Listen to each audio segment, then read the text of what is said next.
Hello everyone, welcome to this video where we are going to do some quick recall of some of our previous knowledge or prior knowledge of properties that involves triangle before we even touch on the new topic on trigonometric ratios, right?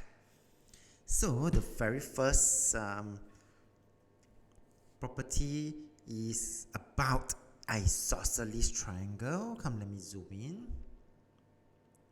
So for isosceles triangle, right? Then, which is triangle ABC in this particular screen here, the short form we can write it as ISOS triangle. And the things to take note of as we recall is that there are two equal sides. So in this case, it's these two. These two sides, AB is equals to AC. So it has two equal sides. And the base angle, which is these two angles here that I've just indicated in red, they are called what we call the based angles, are equal. So in this particular example, angle ABC is equal to angle ACB. And the abbreviation when we make use of the equal base angles are base angles of isosceles triangle. Okay? Now for the angle sum of a triangle, all the angles in this example ABC add up to 180 degrees. Very good. That means we are looking at this angle, this angle, this angle. They add up to 180 degrees. So the abbreviation would be angle sum of triangle. And the next property we are going to look at would be exterior angle of a triangle, which is this angle here, angle D. And with this exterior angle, it is actually equal to the sum of the interior opposite angles. And what do we mean by that? These two are actually the opposite interior angles of the exterior angle. Okay? So in this case here, we can write the abbreviation as exterior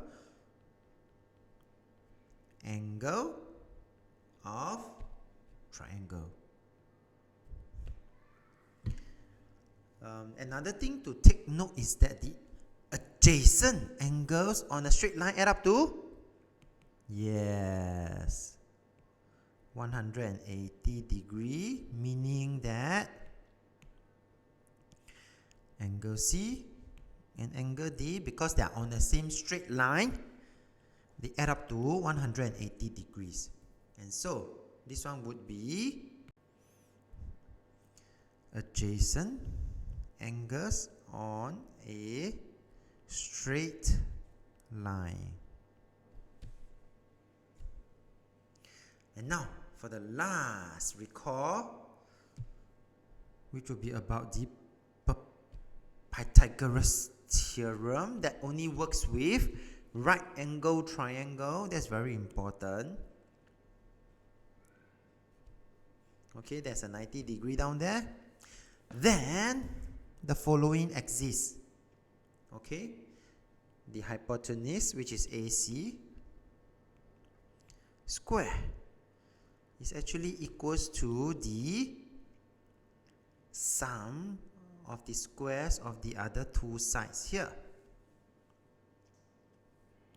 which will be my AB square plus my BC square. And the following are some common Pythagorean triplets that will be useful if you can remember them. So for example,